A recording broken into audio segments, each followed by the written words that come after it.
All right, we're back. Your favorite podcast show of the week. This is Location Weekly. It's episode number 522. We're recording live on June the 22nd. Yes, it's officially summer now. The solstice has passed and it's hot. And yeah, how are you, Brianna? I'm good. And it is hot. It's so funny how, I don't know, last week we had like such beautiful weather. I was working outside, and then yesterday, first day of summer came, and it was like just sweaty and humid and hot. Summer's here, Summer is here for but sure. I'm not complaining. There you go. Yeah. And yeah, everything's good. Your family's good. Yeah, everybody's good. Everybody's healthy. Things are starting to feel a little more normal here. So yeah, we're just, enjoying. And well, my kids are enjoying summer. It doesn't really change too much for us adults who work, but Yeah. life is good. Life is good. Nice, nice. Yeah. You? Yeah, things are opening up here a little bit. Patios are busy, and apparently we're going to be allowed some outdoor recreational sports. So looking forward to a softball season. That didn't happen last year, and things like that. So yeah, everybody's good, family's good. And yeah, I'm getting my second shot this weekend, so I'll be fully vaccinated. So that's good. Yeah, and we'll see what happens after that. Anyhow, we've got a good show for you this week. 4 stories as per usual. Some capital raises and acquisitions, some interesting tech news, and I'll let Brianna kick us off. All right. So we are going to head over to Berlin, Überall. If you are not familiar with them, they are familiar to lots of other people in the location space that we've talked about in the past. And they obviously are helping brick and mortar locations, retailers, kind of manage all of their listings across different apps and services, similar to lots of other companies we've covered. They have raised $115 million. And they've also acquired a company that we covered not too long ago, MomentFeed, out of LA. So this is interesting, right? They are buying MomentFeed. They are going to be scaling their business. There's a lot of overlap with these two companies for sure and what they offer. But Überall did note that there were some I guess like technology that would enrich and widen the platform by acquiring MomentFeed. And so it would make it a better, especially around their sentiment tools. So measuring sentiment analysis, that MomentFeed, I think we covered that not too long ago on this show. So TechCrunch research said that the funding was valuing Überall at around 500 million. And the deal for MomentFeed was made for somewhere between 50 and 60 million is what they were kind of estimating there. So, lots of, those are some good numbers, some strong numbers. The funding was led by London-based investor Briggle Milestone with Level Equity, United Internet, and then some of the Überall management participating as well. This is not really surprising to me. We always talk about how we're going to see consolidation in the space. We're going to see companies, acquiring, pairing up, or dying out. And this is certainly a representation of that consolidation. Even the CEO of MomentFeed in this press release noted this. And I think that this is just, again, like this is on trend. This is what we should be expecting right now. These location companies kind of doubling up their efforts and, bridging together technologies to try and stay alive during all of this time and transition. But yeah, I mean, this is it makes sense that this is happening, some good numbers. And, I expect that we will probably see some more of these consolidations, maybe not in this exact space, but perhaps, there's some other players like I think Banjo and was it Yext, so there's still some opportunities for more mergers and acquisition in the space. So we'll have to stay tuned to see what happens there. What you think? Yeah, I think this is it's a big move for that segment of the industry around sort of local listings and listings management and content management for a lot of sort of multi-location brands. These guys are certainly one of the biggest players, if not the biggest player now, sort of it's kind of like you extend them, I guess, in terms of size and volume. They've got, big relationships with gas station chains and, KFC and a lot of pretty major brands. And I think, consolidation is definitely sort of the name of the game right now. And I think, in a lot of ways, the pandemic has created opportunities, where some companies, weren't able to survive because of, lockdowns and shutdowns of businesses and those businesses not spending, and others, that are well capitalized, able to kind of take advantage of that. We obviously talked about DevHub recently as well, and the acquisition of Brickwork that they made, which is in a similar sort of category and space here. And this is not the first acquisition for Überall either. I mean, they've been acquiring companies for a number of years. I know going back a couple of years ago, they acquired NavAds, which was out of Amsterdam, and actually ran the LBMA chapter locally there. Kind of, roll that into their operations. So, certainly from a European point of view, by far the largest player, in the market, and with pretty good presence here in North America as well. So I think it just speaks to sort of the growth of the industry, and I think sort of bringing MomentFeed into the portfolio and what it adds on the sentiment side. And we talked a few weeks ago about their photos piece and the visual aspects of that, and kind of what that brings, as sort of an added piece into the mix of enhanced listings and content. I think it's a really solid move, and certainly. $115 million is nothing to sneeze at in terms of capital to continue to grow and expand, and potentially, add other small players, that they could bring in as well. So I like it. I think it's a good move. So congrats to Florian and, Lex and all the guys over there, that we know well. Looking forward to see further growth. So, yeah. All right, moving on to our second story now, is a little bit different. So this is a startup called LifeTagger, and they have sort of trying to do some innovation around QR codes. So a couple of guys who are actually cousins, Marlon Brown and Kendrick Pullen, have built this company called LifeTagger. And what they've kind of set out to do, it's based in Charleston, and they're kind of focused on location-based or proximity-based messaging. And so the sort of impetus for this was really, how can they help brands sort of reach out to people locally, and kind of get them offers and coupons and messages and reminders. So I've got to pick up milk and I'm passing by the grocery store. Let me send a reminder to myself to do that, and things like that. And I guess on the surface, I look at that and I go, nothing really innovative from a tech point of view. I can set a reminder, on my iPhone to, send me a proximity-based alert to do that right now. But I think what's interesting here is they're really going after, small business, local brands, and helping them build audience with people in their community. And I think that in itself is something that is challenging. I think big companies, we can talk about Überall that we just talked about, that deal with these kind of local businesses.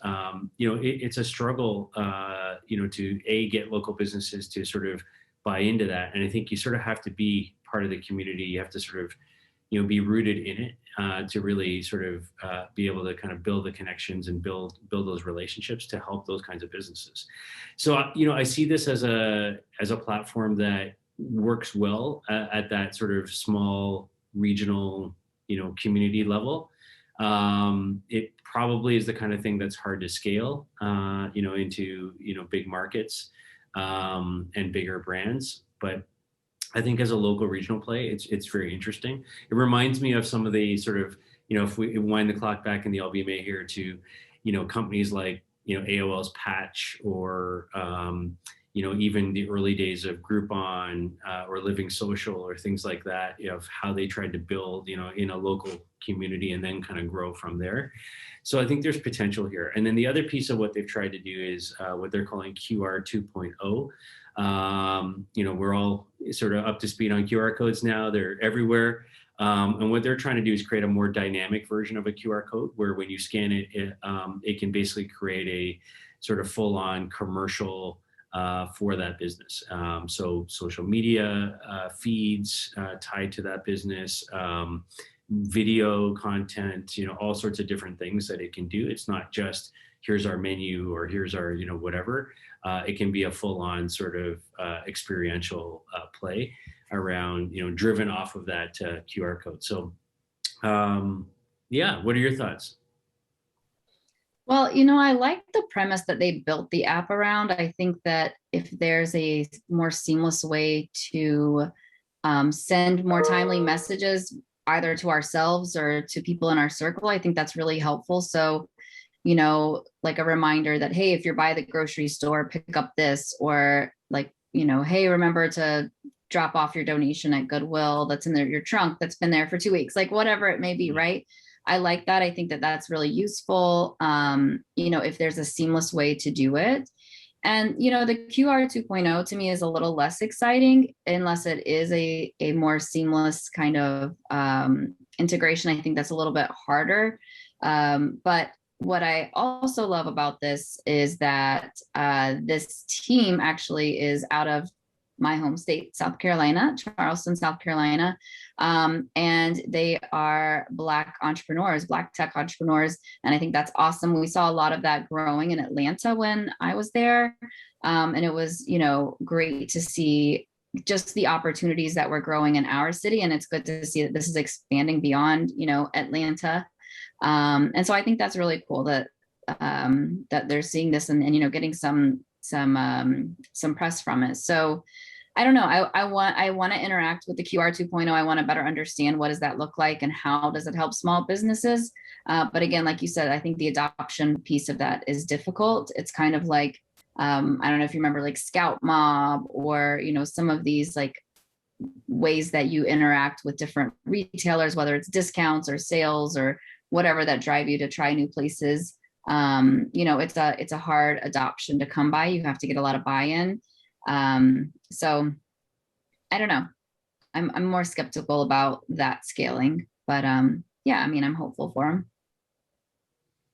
Yeah. So, like, I think it'll be an interesting thing to watch. And, like, certainly, I love, young startup entrepreneurs like this. So, I certainly hope the best for them. And, definitely reach out from an LBMA point of view and see if there's something we can do to support as well. So, yeah, check it out. Yeah. LifeTagger, QR code 2.0. All right.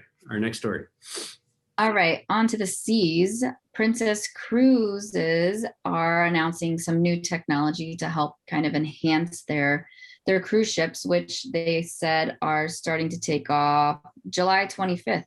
So they return to sailing July 25th. So that's right around the corner, right? So they're introducing this new on-demand service that allow guests to ask for help and call crew members to their location. And they can, get in-person assistance. So this is called CrewCall. That's their trademark name for this. So it's available on the stateroom TVs to guide crew members to the guest's exact location.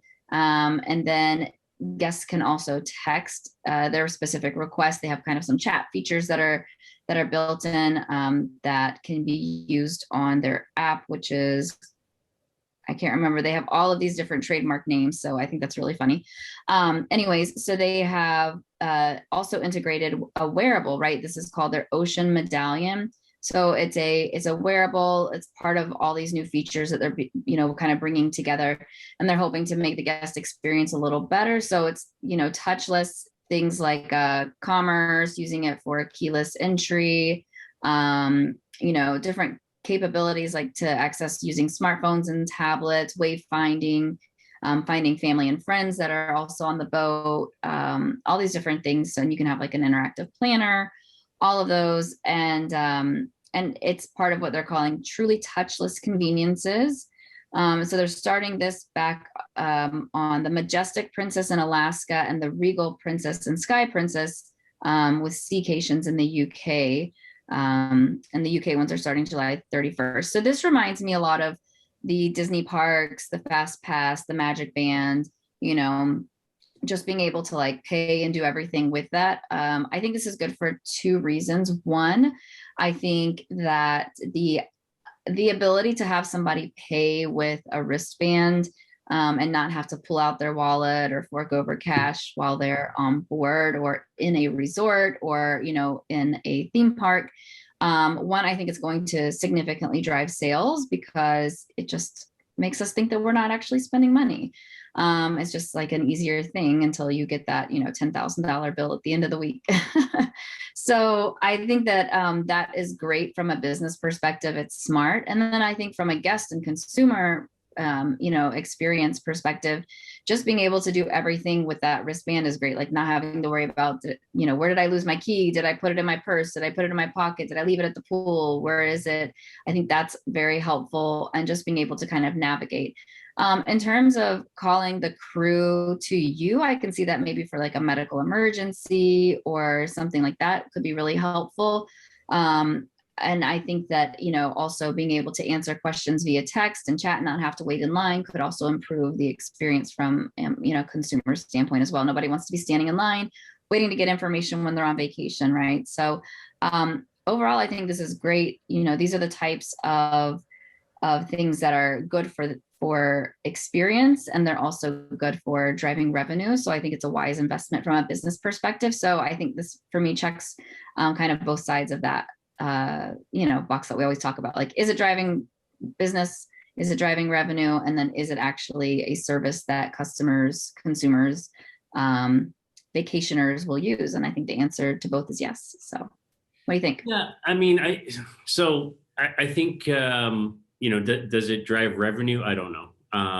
You know, I think that's to be determined, but I think from a guest experience point of view, I think this is great. You know, I've obviously, you know, we've been on a number of cruises over the years. I think, you know, being able to, especially if you have like little kids or something like that, you know, knowing, you know, where they are, you know, and being able to kind of find your family or your other people in your group that you're connected to, you know, using sort of location data in that way, I think is interesting. I think the emergency services of, you know, sort of finding, you know, the spot and getting help to where you need to as quickly as possible, I think that makes sense.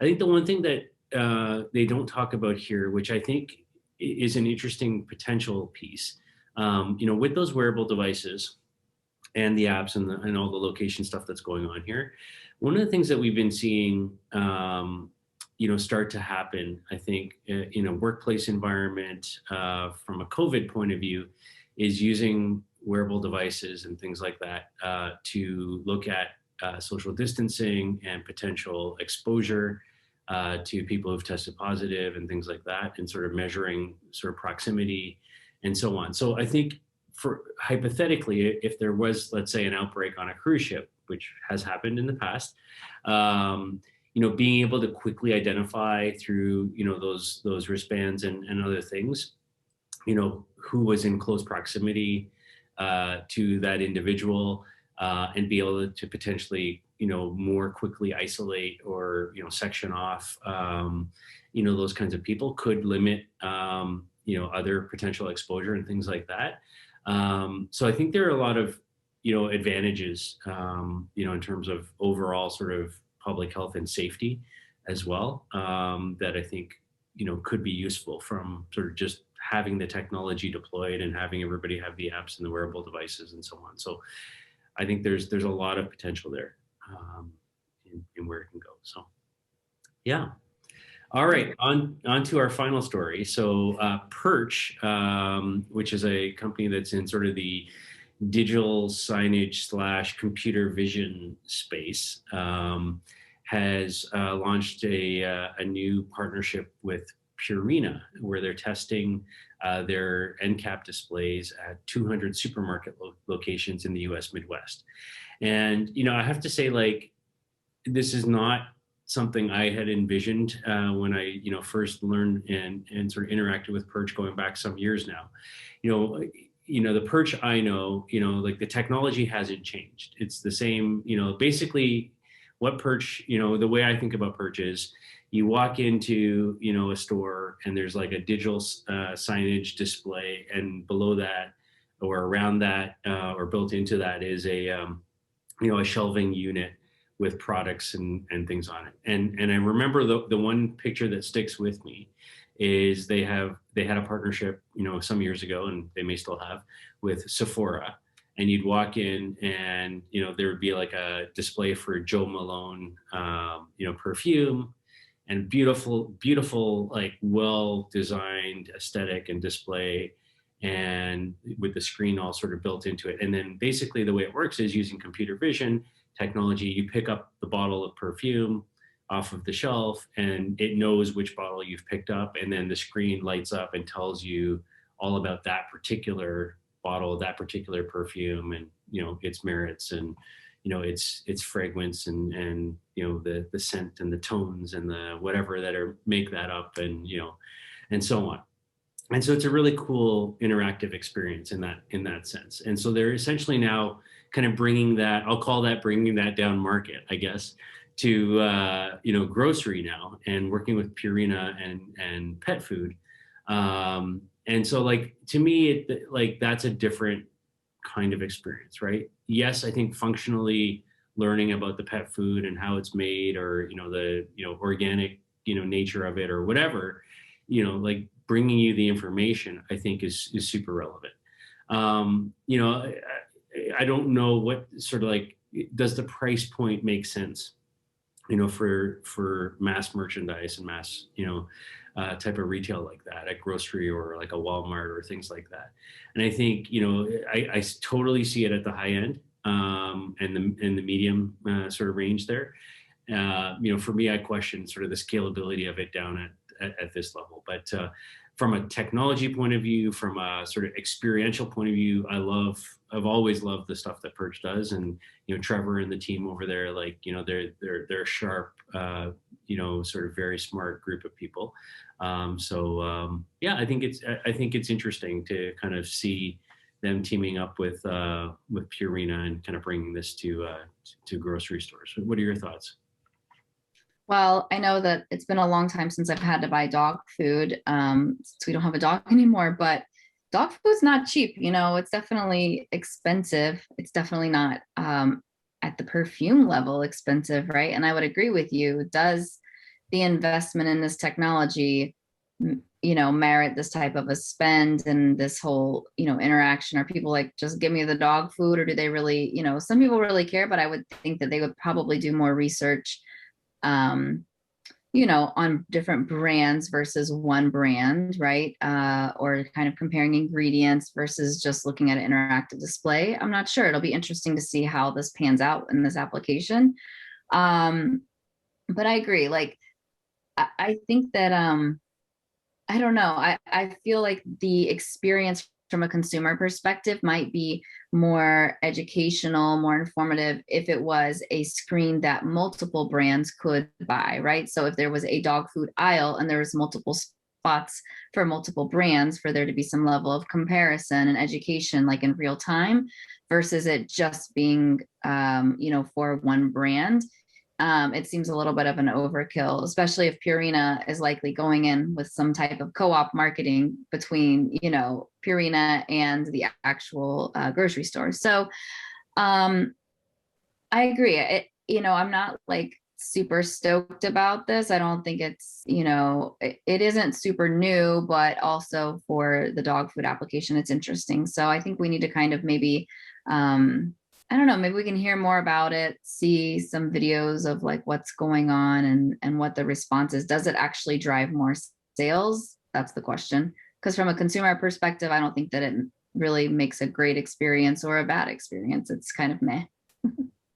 Yeah, no, I like it from an experience point of view. Like, I think, sort of that it's kind of like, if you remember like the Microsoft Surface tables and things like that, like it's this idea of like, I lift the thing up and I get information, or I touch something on the table and I get information. And I think, sort of this idea of everything being connected and everything kind of creating experiences. I think it is, it goes back to what I say all the time about, retailers needing to create experiences as a reason to, turn the store into a destination and a place for people to come to and be able to engage and interact with product in a way that you can't do on Amazon, for example, or what have you. So I think it is part of that sort of mix of technologies that can make that possible. So I like it for that reason.